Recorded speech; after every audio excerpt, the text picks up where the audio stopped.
Assalamualaikum warahmatullahi wabarakatuh. Selamat pagi para viewers podcast Dialog Pembangunan Bapelibang Provinsi Sumatera Utara. Berjumpa lagi dengan saya, Kepala Bidang Riset dan Inovasi Bapelibang Provinsi Sumatera Utara dengan tema Siaga. Pada hari ini kita punya tamu istimewa ini para viewers podcast kita. Tamu kita ini dari Komisi Informasi Sumatera Utara. Selamat datang ini kami ucapkan kepada Bapak Dr. Abdul Haris Nasution SH MKN. Bapak Abdul Haris adalah Ketua Komisi Informasi Sumatera Utara.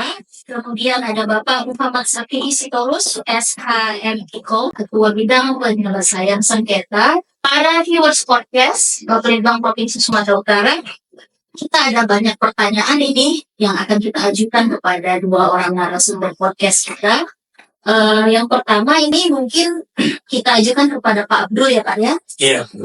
Yang pertama, Komisi Informasi Sumatera Utara ini Pak mungkin lebih familiar ya Pak ya kepada perangkat daerah kita Provinsi Sumatera Utara, khususnya ke Dinas Kominfo ya Pak ya, Komunikasi dan Informatika Provinsi. Mungkin bisa dijelaskan ini Pak Abdul, Komisi Informasi Sumut ini sudah sejak kapan berdirinya, kemudian apa saja tugas pokok dan fungsinya, khususnya dalam membantu Sumatera Utara dalam pencapaian prioritas pembangunan. Silakan Pak. Iya, terima kasih Bu Tafi. Ya. Terima kasih juga pada rekan saya, Muhammad Sabistorus, sebagai Ketua Bidang dan Sekretariat Informasi. Juga terima kasih kepada pemirsa ya atau viewer yang melihat ya atau menyaksikan ya pertemuan kami dalam dialog pembangunan ini. Memang sangat menarik pertanyaan tadi Bu. Sebenarnya kapan lahirnya Komisi Informasi itu? Kalau kita secara normatif tentu mengacu kepada Undang-Undang 14 2008. Namun demikian, apa latar belakang lahir Undang-Undang itu? Akhirnya memang selama ini dianggap semua persoalan itu masih lebih tertutup begitu ya, walaupun sebagian ada yang terbuka. Tapi dengan lahirnya Undang-Undang 14 2008 menyangkut tentang keterbukaan informasi publik, nah ini perlu dipahami ya, perlu didalami, juga perlu dilaksanakan gitu. Tapi fakta yang terjadi setelah lahirnya undang-undang ini juga seperti Ibu maksudkan tadi, masih perangkat pemerintah ini masih banyak yang belum familiar. Tentu ini jadi tanggung jawab kami juga, karena kami dilahirkan dibentuk ya dari pemerintah. Dalam hal ini adalah ada proses yang harus kami lalui. Nah, namun demikian memang setelah lahir 2008 tentang keterbukaan ini juga belum begitu ya familiar lagi gitu. Kalau perangkat daerah seperti Bung Asun tadi memang sudah baik, tapi tidak semua juga yang yang mungkin bukan berkenan ya, mungkin yang mau bisa bersilaturahmi lah kita sebutkan ya, dengan komisi ini. Artinya silaturahmi seperti apa keterbukaan itu? Dinas sebagai badan publik itu kan yang harus terbuka gitu. Ada informasi yang disebut terbuka itu ada yang berkala, ada yang setiap saat, ada informasi serta merta. Nah, 3 informasi ini harus dibuka, harus, itu wajib. Tapi dinas, badan publik atau masyarakat juga belum ya familiar seluruhnya gitu. Sehingga kami akan berupaya sebenarnya semaksimal mungkin bagaimana kami ini kehadiran komisi ini kepada masyarakat bisa diketahui paling tidak ya. Tidak usah kita bisa pemilihan, paling tidak masyarakat tahu nggak apa itu komisi ini. Tapi faktanya setelah kami menjabat diangkat oleh gubernur yang lalu ya Pak Edi Rahmayadi itu 2022, kami menemukan beberapa hal yang memang itu masih menjadi sandungan. Sandungan itu tentu menyangkut program. Kenapa? Tentu bicara soal anggaran. Namun demikian kami di komisi juga tidak harus terkendala karena mungkin batasnya anggaran. Tapi kami punya sikap. Artinya semua masyarakat, badan publik sudah harus tahu. Tidak ada alasan bagi badan publik. Nah, lalu dengan kehadiran kami tentu kami bisa melihat bagaimana peran kami di dalam pembangunan Nusantara. Contoh yang sederhana aja, misalnya badan-badan publik yang memang tidak terbuka, banyak persoalannya. Tapi ketika badan publik yang terbuka, itu bisa diminimalisir ya, persoalan-persoalan yang berbau ya, apakah ada unsur korupsi atau apa namanya. Jadi keadaan kita bisa mengawal bagaimana badan publik bisa bekerja lebih dinamis dengan konsep namanya pembangunan yang lebih terbuka gitu. Jadi masyarakat tahu betul, oh ternyata peran komisi itu sangat membantu untuk mengawal ya, mengawal jalannya roda pemerintahan di Sumatera Utara. Ya, pengawalan itu di bidang informasi. Kalau informasi misalnya sebuah pekerjaan, proyek tertutup, masyarakat tidak tahu. Tahu-tahu ada masalah, ya kan? Masyarakat menurun tidak, itu tadi. Jadi mestinya badan-badan publik itu dia lebih aware, lebih terbuka, diminta atau tidak diminta oleh masyarakat yang menginginkan informasi itu harus terbuka. Tujuan itu apa? Itu tadi. Nah, kami bisa masuk di peran-peran seperti itu. Nah, itulah yang kami lakukan terus-menerus ya dengan berbagai program. Makanya ada beberapa dinas ya yang belum familiar, wajar karena mereka mungkin namanya keterbatasan ya waktu, karena banyak yang dipertimbangkan ya untuk dibuka kepada publik itu. Tapi itu kan sebuah kewajiban. Contoh sederhana aja kami lihat Kominfo udah berperan baik, ya kan? Apalagi kami pada hari ini melihat Bapelitbang itu udah berubah betul gitu. Kita tidak memuji. Yang lalu itu kami visitasi kemarin itu PPID-nya itu ya di belakang gitu kan. Sehingga masyarakat ingin meminta informasi tentang bagaimana jalannya pembangunan Sumatera Utara itu nggak ngerti gitu. Mau kemana jalannya. Harus melewati meja demi meja pegawai misalnya kan. Sekarang kan sudah berubah Bu kan. Ada di depan. Kami tadi merasa ya sesuatu yang berubah itu yang prinsip berubahnya begitu. Yang memang ini dibutuhkan. Nah, jadi bukan kita apa, artinya badan publik harus melakukan, bukan meniru, artinya bisa mereka melaksanakan undang-undang itu dengan pola seperti ini, PP-nya jadi jelas, ada aturan mainnya, ada mekanismenya, dan sistem kami lihat itu kan udah digital gitu, ya kan. Jadi menurut kami yang sudah berkunjung beberapa provinsi ya Sumatera Utara di Indonesia, mungkin ini ya Wasip ya, mungkin ini kami lihat, jadi kami nggak muji, kami begitu masuk udah nampak PPD-nya udah ada, media center udah ada, ya kan, sistem informasinya sudah ada dengan digital, ya kan. Jadi pemohon informasi, masyarakat memberikan informasi, tidak perlu lagi mereka harus yang capek-capek lagi kan, sudah ada semuanya, data sudah ada, ya kan. Dan itu memang perlu, walaupun memang nanti terkendala ada persoalan jaringan ya, memang tidak hanya kita ya, di daerah-daerah lain juga terjadi jaringan tuh bermasalah, tapi memang secara umum sudah nampak ya, nampak perubahan-perubahan yang prinsip. Dan itu yang kami lihat, makanya kami sangat terkejut nih Bu, ya, tiba-tiba ya udah berubah betul gitu. Bukan kita muji dulu, enggak, kita ke belakang dulu, kita melewati pintu-pintu, lewat meja-meja pegawai, kita pun gak enak kan. Loh, bagaimana sebagai badan publik yang istilahnya motor ya, motor perkembangan Sumatera Utara itu adalah Bapeda Litbang. Tapi kalau masyarakat mencari informasinya posisinya di belakang-belakang, loh ini gimana mau ngurusi Sumatera Utara tapi untuk kita mencari informasinya tidak ada semacam satu apanya ya, ruangan yang lebih speak ya, ini kan penting. Ini juga penting untuk badan publik yang lain ya kan, juga badan-badan publik yang lain yang belum peduli misalnya kan, karena kami meninjau melihat dari sekian badan publik di lingkungan Pemprov itu mungkin kami hanya mendapatkan 10 mungkin yang terbaik ya, diantaranya ya Bapelitbang, ada dinas-dinas yang lain yang kami kunjungi memang berbeda, ada Kominfo, ada BKAD misalnya ya, kemudian ada dinas tenaga kerja. Jadi ini kami nilai semuanya dalam rangka hasil tahun kemarin nih Bu. Kami sudah visitasi hari ini, ya alhamdulillah banyak perubahan itu. Jadi sebenarnya kehadiran kami cukup dibutuhkan, cukup Bu. Karena ketika kami menjelaskan kepada badan publik bahwasanya ini harus dibuka, ini dibuka, ini bukan, tidak. Karena di informasi kecualikan Bu kan. Nah, informasi kecualikan itu yang tidak boleh dibuka. Tapi kan sepanjang menyangkut secara umum dibuka, dibuka. Itu. Nah, kadang-kala dinas belum mau menerima itu. Kalau kata Pak siapa tadi, Pak Diki, sekretaris kita menyatakan mungkin ya apa namanya ya, pandang perspektif seolah-olah nanti kalau ada informasi yang diminta kepada publik ya jadi ancaman. Padahal kan nggak seperti itu ya. Artinya masyarakat bisa mengawal gitu. Bagaimana perkembangan satu barang publik ya, pelayanannya kepada publik, masyarakat seperti apa. Ini kan nggak zamannya lagi kita tertutup Bu ya kan. Harus terbuka gitu kan. Cuma tidak begitu telanjang harus dibuka. Ada pemimpin harus dibuka gitu.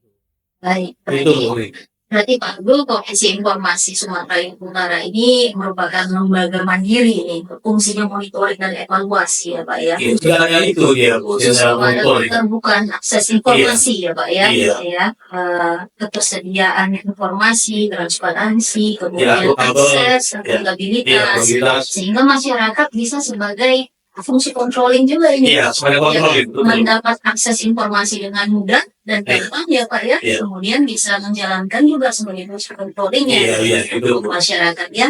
Memang kita untuk apa? Risih kalau bersih istilahnya. Itu dia ya kan. Pak Abdul, kita juga sudah pernah kolaborasi ya Pak ya, koordinasi sinergitas juga dalam penyusunan kajian ya Pak ya, Iya. kajian aktual. Jadi viewers podcast Pemerintah Provinsi, Komisi Informasi Sumatera Utara ini sudah bekerja sama dengan Bapelitbang Provinsi ya untuk Iya. penyusunan kajian aktual terkait penelitian ya ketersediaan sumber daya manusia, sarana prasarana dan anggaran ya Pak ya, Iya. Komisi Informasi Sumatera Utara. Jadi sudah mungkin ini nanti ke depannya komitmen dan lebih besar lagi dari Komisi Informasi untuk bersama-sama ya bersinergi dengan peran kerja kita ya Pak ya dalam menyediakan ketersediaan akses informasi yang lebih masif lagi kepada masyarakat. Ya justru itu Bu. Jadi karena memang Bapelitbang adalah mitra ya daripada Komisi Informasi itu, kemarin kami mohon ya pertimbangan dari sebuah usulan kami agar diri kembali bagaimana sebenarnya konsep-konsep ya secara aktual perlu dikaji sebenarnya oleh Bapelitbang. Kira-kira dibutuhkan atau tidak komisi ini kan kira gitu. Jadi ternyata hasil dari Bapelitbang kami melihat ini ya kajian aktual ketersediaan sumber daya manusia, sarana prasarana dan anggaran Komisi Informasi Sumatera Utara ini kan sangat bagus ya. Artinya pada masa era kami nih baru kami lakukan permohonan penelitian untuk dikaji oleh Bapelitbang yang sebelumnya tidak pernah ada. Jadi kami ucapkan terima kasih juga kepada Bapelitbang yang dengan apa namanya ya bersusah payah lah kalau disebut ya, ada Ibu, ada Pak Joni Storus ya, ada tim ya, ada Pak Diki, ada Pak Alfi ya sebagai kepala badan Bapelitbang ya, pada tim semua yang sudah mengkaji gitu. Yang ini harapan kami ada realisasinya nanti di ke depan. Paling tidak Bu, tapi ini bukan apa bukan ngemis, tapi paling tidak curhat-curhat.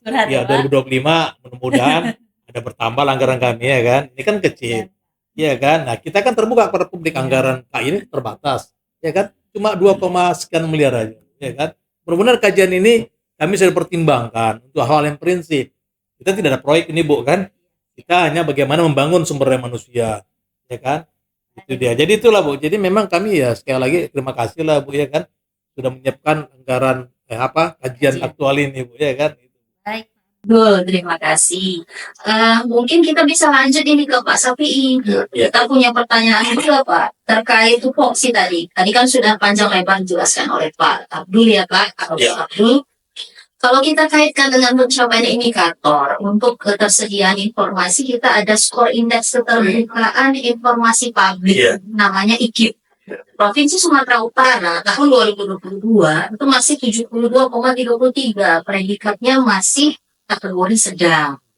Ya, kondisi ini tentu mengisyaratkan harus ada optimalisasi langkah-langkah yang harus dilakukan untuk pencapaian skor indeks keterbukaan informasi publik ini, terutama integrasinya dengan dokumen perencanaan Provinsi Sumatera Utara yang pada saat ini kita sedang dalam momentum rancangan akhir ya, finalisasi untuk RPJPD Provinsi Sumatera Utara tahun 2025-2045. Mungkin Pak Safi'i bisa jelaskan ke viewer podcast, apa sih Pak kendala atau bottleneck yang dihadapi oleh Komisi Informasi Publik ya dalam rangka pencapaian skor indeks keterbukaan informasi publik tadi. Silakan. Baik, terima kasih para listener viewer ke podcast Bapelitbang. pembangunan. Ya. Saya ingin kembali menambahkan apa yang disampaikan Ketua bahwa Komisi Informasi ini adalah lembaga yang hadir pasca reformasi. Jadi ada beberapa lembaga yang hadir pasca reformasi seperti KPK, Komisi Informasi atau Komnas HAM. Nah, Komisi Informasi ini hadir berdasarkan Undang-Undang 14 tahun 2008. Kemudian dalam peraturan pemerintah diatur dalam PP nomor 61 tahun 2010. Khusus untuk di Sumatera Utara, Komisi Informasi hadir itu pada tanggal 12 September tahun 2012. Tanggal 10 September tahun 2012. Itu pertama kali dilantik oleh Samsul Arifin. Ya, ketuanya itu adalah dulu Pak Jaki Abdullah, kemudian periode kedua Pak Jaki, ya, kemudian yang ketiga Pak Abdul Haris. Nah, tupoksi dari Komisi Informasi itu sebenarnya di dalam Undang-Undang Nomor 14 Tahun 2008 adalah menerima, memeriksa dan memutuskan. Ya, kenapa Komisi Informasi ini harus hadir di tengah-tengah kehidupan masyarakat? Karena tidak ada negara demokrasi tanpa keterbukaan. Kalau dulu di zaman era Soeharto itu keterbukaan informasi itu sangat tidak ada. Contoh misalnya untuk penerimaan PNS saja itu yang tahu hanya orang-orang dalam, anak-anak pejabat saja yang tahu, yang ada mau penerima PNS. Kalau masyarakat awam tidak tahu. Nah, begitu hadir keterbukaan informasi pasca reformasi, penerimaan PNS ASN dibuka seluas-luasnya kepada masyarakat. Bahkan sekarang kita melihat seleksi untuk ASN itu sangat baik, ya, melalui dengan mekanisme yang transparan, tidak ada lagi titipan-titipan anak orang susah menjadi ASN itu lebih bisa diakomodir melalui seleksi yang transparan. Itu latar belakang saya menambahkan tadi Pak Ketua tentang Komisi Informasi. Nah, terkait dengan indeks keterbukaan informasi publik tadi, itu ada kebijakan dari Komisi Informasi Pusat untuk mengukur, memotret sejauh mana keterbukaan informasi di seluruh provinsi di Indonesia ini, maka dilakukan ada yang namanya indeks keterbukaan informasi. Nah, KI Pusat itu bekerja sama dengan Komisi Informasi daerah, provinsi, itu membentuk tim, ya, tim yang namanya Pokjada, Kelompok Kerja Daerah. Kelompok kerja daerah ini merekrut yang namanya informan-informan ahli. Informan-informan ahli inilah menjadi narasumber, ya, untuk sejauh mana keterbukaan informasi yang dilakukan oleh pemerintah Provinsi Sumatera Utara ini, perangkat daerah, ya, dalam menjalankan amanah keterbukaan informasi. Dan ini nanti diinformasikan dan inilah menjadi alat ukur bagi para Pokja dan juga nanti ada tim dari pusat mengukur sejauh mana keterbukaan informasi yang ada di Sumatera Utara. Tahun 2021 itu kita peringkat 26, ya. Nah, tahun 2022 itu naik menjadi peringkat 9 besar, 10 besar, peringkat 6 kalau nggak salah. Nah, kenapa ini bisa bisa terjadi penurunan, ada miss, ya? Karena memang apa yang dilakukan oleh perangkat daerah ini belum tersampaikan kepada masyarakat luas, ya. Seperti Bu katakan tadi, banyak orang nggak ngerti apa itu Komisi Informasi, ya, belum tersosialisasi. Orang malah paham KIP itu adalah Kartu Indonesia Pintar daripada Komisi Informasi. Nah, itu salah satu yang mengakibatkan kita ini indeksnya turun. Nah, selanjutnya bahwa ternyata masih banyak juga masyarakat yang tidak memahami apa itu tugas fungsi daripada Komisi Informasi tadi, sehingga hal-hal yang diminta oleh para Pokja ataupun para informan ahli yang mereka melihat terkait perkembangan keterbukaan informasi itu minim informasi jadinya.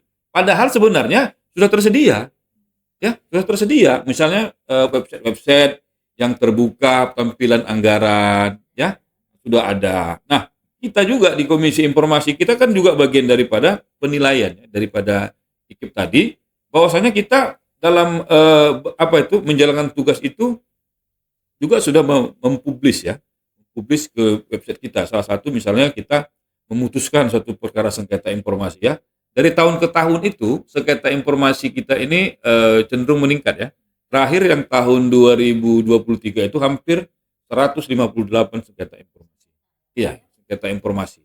Nah, dari putusan yang kita selesaikan itu ada yang berlanjut ke tingkat peradilan umum ya, seperti petun ya, pengadilan negeri. Jadi sebenarnya keputusan Komisi Informasi itu masih bisa dibanding lah ya, tidak mengikat, tidak final mengikat, bisa juga diajukan keberatan sesuai dengan peradilan yang berada di wilayah hukum termohon.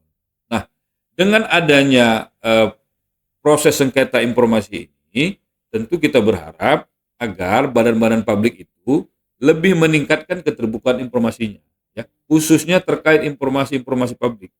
Tidak semua informasi itu harus disampaikan.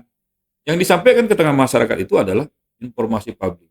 Nah, ya informasi yang terkait dengan kepentingan publik. Contoh misalnya anggaran APBD, ya, anggaran. Dan itu capaian kinerja, ya, program-program kerja dari badan publik itu harus disampaikan ke dalam 3 kategori informasi. Pertama adalah informasi yang tersedia setiap saat. Yang kedua, informasi serta-merta. Yang ketiga adalah informasi berkala. Ya, nah informasi setiap saat itu contohnya apa? Profil badan publik. Ya, bagaimana masyarakat mau mengakses badan publik itu kalau profilnya tidak bisa terpampang di website? Ya, nah ini kita melihat banyak website badan publik perangkat-perangkat daerah yang tidak update. Ya, begitu dia launching, begitu pula sampai sekarang. Sampai kadang-kadang kita mirisnya ada kepala perangkat OPD-nya berganti, tidak dimasukkan ke dalam website. Jadi itu tidak update. Iya, updating. Nah, kemudian apalagi informasi-informasi anggaran, ya kan? Apalagi informasi capaian kerja, program kegiatannya, ya. Nah, kita melihat bahwa selama kita menjadi Komisi Informasi tahun 2022, kita sudah banyak melakukan masukan kepada badan-badan publik ya, organisasi perangkat daerah. Salah satu contoh adalah Bapak Litbang. Bapak Litbang ini seperti ketua tadi sudah banyak melakukan perubahan. Informasi yang tersajikan secara digitalisasi. Kita melihat sekarang ruang PPID, media centernya sangat bagus, masyarakat bisa mengakses melalui media-media sosial yang ada, apakah itu Instagram, TikTok, ya, Facebook. Kami juga memantau bagaimana badan publik itu melakukan inovasi pelayanan terkait keterbukaan informasi tadi. Yang tujuannya adalah untuk bagaimana meningkatkan indeks keterbukaan informasi tadi ya. Jangan sampai nanti ada misalnya masyarakat yang tidak mengenal OPD. Karena tidak ada peraturan sosialisasi ya. Jadi masyarakat tidak di mana itu kan itu. Nah, oleh karena itu tadi terkait salah satu cara bagaimana kita bisa menaikkan indeks tadi ya, bagaimana kita mendorong organisasi perangkat daerah ini bisa berinovasi dalam melayani keterbukaan informasi publik lewat aplikasi-aplikasi yang sudah ada. Sekarang platform media sosial itu sudah banyak ya, tinggal bagaimana kreativitas para pejabat OPD itu melaksanakan tugasnya dengan baik agar pesan-pesan tersampaikan. Hanya kami juga ingin mengucapkan terima kasih tadi sampai ketua bahwa Bapak Litbang sudah bersama dengan kita melakukan kajian strategis aktual terkait bagaimana potensi Komisi Informasi ini. Terus terang Bu, Komisi Informasi Sumatera Utara ini banyak kekurangan. Pertama, dari cakupan wilayah kita berada menangani seluruh 33 kabupaten yang ada di Sumatera Utara. Yang kedua, keterkurangan sumber daya manusia. Ya, kami di kantor itu hanya punya 8 tenaga pendukung. Di Jalan Al-Falah nomor 22 ada 8 tenaga pendukung yang menangani 33 kabupaten kota dengan anggaran terus terang saja 2,3 miliar. Ini sangat minim. Nah, bagaimana kita mau meningkatkan kualitas pelayanan, membuat digitalisasi pelayanan seperti yang dibuat Bapak Denny kalau tidak didukung dengan anggaran. Kami berterima kasih dengan ada kajian ini. Kami akan melampirkan kajian ini nanti untuk melaporkan kepada gubernur bahwa agar peran Komisi Informasi itu masuk dalam strategis ya, program strategis pembangunan di Sumatera Utara. Karena apa? Karena untuk pembangunan yang lebih baik adalah tingkat trust, kepercayaan. Jadi kalau masyarakat sudah percaya dengan proses pembangunan, saya pikir pembangunan akan berjalan dengan baik. Ya, apalagi Bapak Litbangnya sudah memaparkan secara gamblang informasi rencana pembangunan yang bisa diakses melalui website daripada Bapak Litbang sendiri. Jadi kami menilai bahwa itulah tugas kami ya di Komisi Informasi ini. Ya tugasnya sederhana saja, menerima, memeriksa, dan memutus sengketa informasi. Tapi jauh daripada itu kami juga melakukan monitoring pengawasan terkait keterbukaan informasi di perangkat-perangkat daerah. Baik Pak Sapigi, terima kasih. Untuk pertanyaan terakhir ya, karena durasi podcast kita juga terbatas ya, Bapak narasumber kami, mungkin kita tujukan kepada Pak Abdul ini Pak. Berdasarkan hasil monitoring dan evaluasi keterbukaan informasi publik tahun 2023, masih terdapat 25,3% badan publik ya yang kurang informatif peringkatnya. Apa strategi ke depan yang akan diimplementasikan oleh Komisi Informasi Sumatera Utara untuk mengoptimalkan ya Pak ya badan-badan publik kita ini untuk lebih membuka akses ya keterbukaan informasi. Dan pertanyaan terakhir Pak Abdul sekalian, apa sih harapan Komisi Informasi ya kepada perangkat daerah Provinsi Sumatera Utara serta kepada masyarakat Sumatera Utara secara umum? Terima kasih. Silakan. Iya, makasih ya. Jadi memang